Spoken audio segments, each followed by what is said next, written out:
I have head coach Austin Claunch, Smurf Millender, and Damari Monsanto.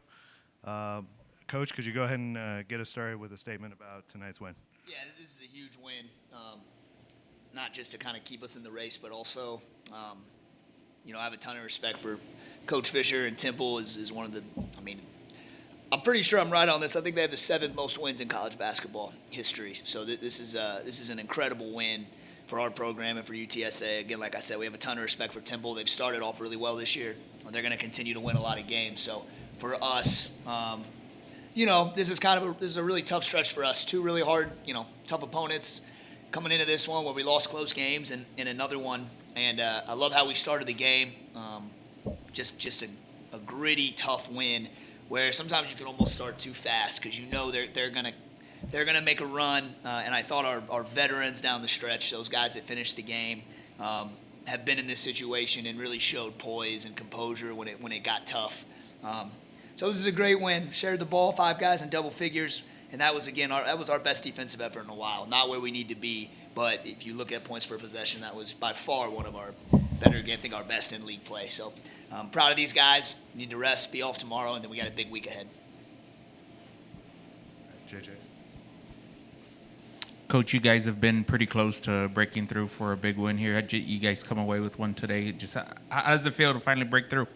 Yeah, I just said to them, winning is fun. It's and people have no idea what goes into just winning one conference game. It takes a lot, especially in this league. There aren't any gimmies. And so the work these guys have put in, we're banged up.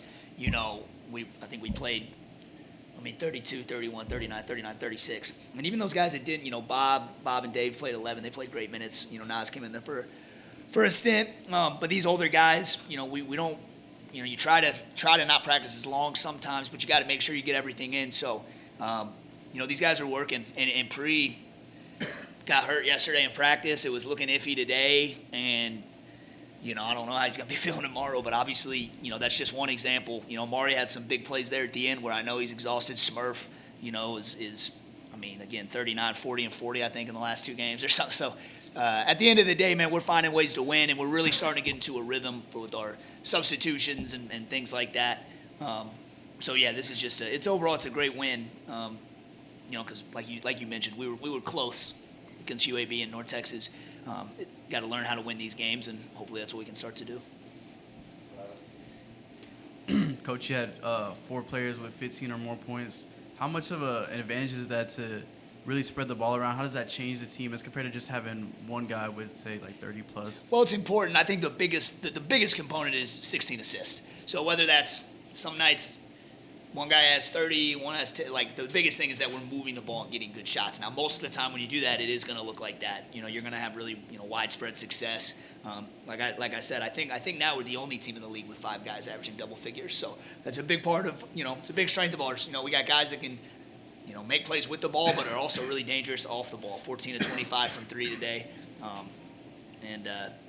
obviously the depth and just ability to do a lot of different things offensively have really helped. Jerry. Yeah, Coach, just wanted to ask, what were the defensive plays in the last minute that stand out to you? Marty's off the side OB is the first one that comes to mind.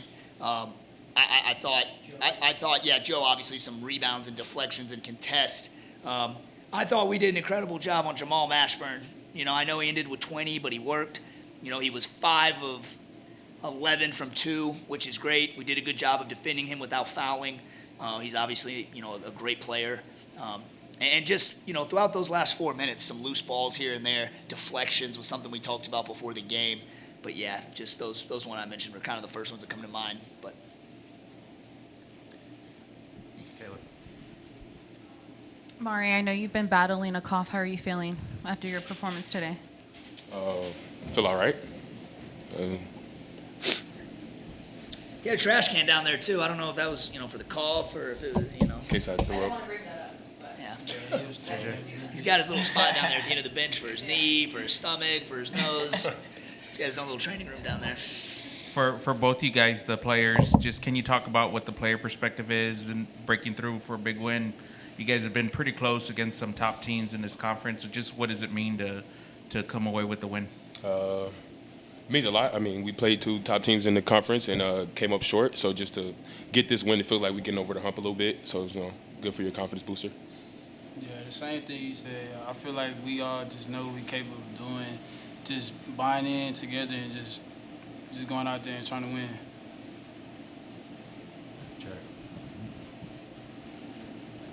Marcus, how did you feel when Primo came out of the dressing room right at the start when y'all were just going through your last warm-ups? He hadn't been out there earlier, but he came out there finally and got in the layup line. Were you? Did that give you a boost to see him coming out? It for sure gave me a boost. I felt good when he came out and I seen him dressed up. He was tying his shoes over there on the bench and getting ready to go out there and shoot with us. But I talked to him before that. He said he gonna end up playing, but I didn't know if he was for sure. But when I seen him, I was like, oh yeah, it's time to go. What about that first few minutes of the ball game? Y'all just jumped on him like that? Yeah, we just came out aggressive like we do all the time, and our shots was falling.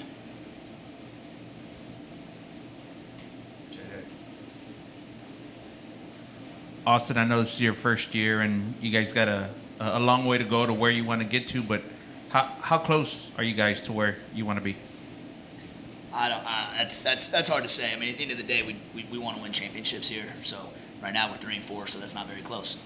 Now we've had some, close loss to all of our games. You take away the Tulane game, we're playing good basketball. So certainly we're trajecting in the right direction, which is great. But we're not near what the final product needs to be. But at the same time, I'm really proud of these guys because you got older guys who have bought into what we're trying to do. In year one, that can be really hard. We're not just trying to win games. We're trying to change a culture and develop, sustainable success here. And with that comes not just winning games, but, you got to overcome a lot of adversity. And these guys have accepted that. And that's to be honest with you, man, like, there's just not a lot of teams that do that. And it makes me really proud of these dudes. And as a coach, it makes you want to run through a wall for them because you see the work that the true sacrifice that they are putting in is not just going to help us win this year, but 4 or 5 years from now when we've been winning and we keep winning, it's going to be because these guys were the initial guys that sacrificed and laid the foundation. Michelle. Monsanto, is that how you say it? Yes, ma'am. Congratulations. What changed for you in the second half? You came out really aggressive. You had about 8 points in a row at one point. Why did you notice defensively that maybe you took advantage of that you weren't maybe in the first half? I don't think I really see anything different. I think mostly just staying aggressive. Shot's going to fall. I work on it. So just keeping that confidence up and just keep playing. It was a big play in the game, too, his first 3 to end the first half. I think they cut it to 5, and he hadn't hit one yet, and they hit one right before the break. And when he sees one goes in, it's probably going to start from there. Over with. It's over with when he see one. Right. Coach, you had the hot start, and then Temple kind of started to close that gap. What were you telling your team during that, trying to keep that composure? Yeah, just dogfight. Good basketball game. You're not going to – somebody does that to us, we're going to do the same. I mean, they're going to make adjustments. We got to make adjustments. You expect that. That's why I said it's almost – I mean, listen, you'll take it every game, but it is hard. You're up 8 at half, and you almost feel like, man, you should be up more, and it's – you take that every game. You just give them credit. I thought, we came out. We had a great plan. The guys did a great job executing. They made some adjustments, and that's what great basketball is all about. It's give yourself an opportunity to win in the last 8 minutes of the game, and then I kind of tell these guys all the time, it's on them there at the end. I trust them to make plays, and we have really good players, and they're prepared, they're poised, they're tough, and so again, we get there to the last 5-6 minutes of the game. It's nip and tuck. I know these guys are gonna pull it out. Coach, you've been with this staff before besides Jones. How important have they been throughout this process with your first year here at UTSA? Yeah, I mean, I think any time you're trying to build anything in life, it starts with trust, and so they're great coaches, but they're better people. And I know that they do a lot of really good things, and they've won a lot of games in different places. But the most important thing is I know that Trevor DeLoach would be there at the drop of a hat for this dude. Nick Bowman and Damari Monsanto don't always see eye to eye, but he would be there in 1 second for Damari and vice versa. And I think that's what makes it fun, right? It's genuine, and we have a staff that they want to win, they want to work, and that permeates all the way down through the student managers and the walk-ons and whatever the case may be. Jerry. Marcus, just wanted to follow up. How do you prepare mentally in knowing that in these last few ball games, I mean, you know you're going to have to go in there and play 30-plus minutes. What is that like, just knowing, you know, you're going to have, and sometimes more than that, what's it like, you know, right now for you playing all these minutes? I mean, it's a big difference from last year because I wasn't playing a lot of minutes like as I'm playing right now. But it's like a confidence thing, I could say. Like I watch a lot of film. I watch film like all day, so I say that's what prepared me mentally. All right. Thank you, everybody. Thank you, guys. Thanks, guys. Thank you. Appreciate it.